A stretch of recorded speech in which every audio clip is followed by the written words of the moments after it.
Today, the new event Virtual Crisis has been officially released in WoW, and because I enjoyed it a lot, I wanted to make a video on why I believe that this event could become Kuro's best endgame mode. I have streamed myself today full clearing the event at the highest difficulty possible and had a relatively easy time. I have also cleared the event a second time on stream with an ongoing technical bug that makes you do only 10% of your total damage because the boss is unbreakable.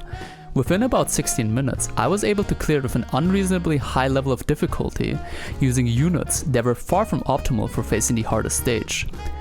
My belief is that Virtual Crisis can be the best endgame mode if Kuro decides to focus on its strengths and fix its problems. First, I want to talk about the things I liked. Ironically, the bugged version of Virtual Crisis was the one I enjoyed the most, and that for one reason: a really long boss fight where both my endurance and skill were tested in a fun way. The fact that the bugged boss takes almost no damage and also heals more than I could do in damage if I get hit challenged me to play as well as I could without any particular distressing mechanics like a timer. It forced me to interact with the boss in an engaging and enjoyable way till I played well enough to beat it.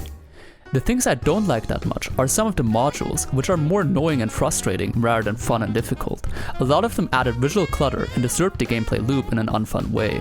I am also not a fan of unavoidable damage, as I don't like being forced into using a healer or shielder. It is a choice still, but this could become a bigger problem in the future if the solutions become too character specific. Also, the game mode is just ridiculously easy, even at max difficulty. Without doing any special rotations or doing what the game wanted me to do, I was able to clear a version of the game mode which is 1000% harder than the normal experience, yet I still didn't struggle and beat it first try. This is very well achievable for anyone who has a simple skill to dodge attacks. So, why is this game mode better than WoW and TOA? It's better because TOA has just been getting continuously worse and WoW is just a dumpster fire for game mode.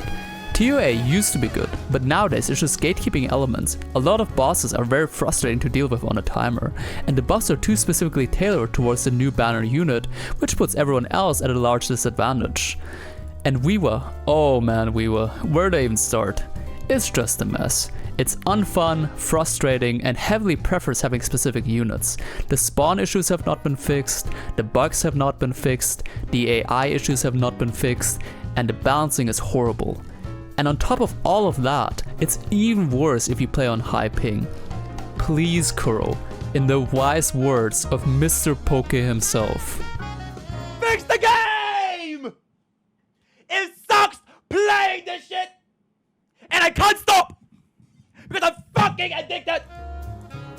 Lastly, let's talk about what can be improved about Virtual Crisis.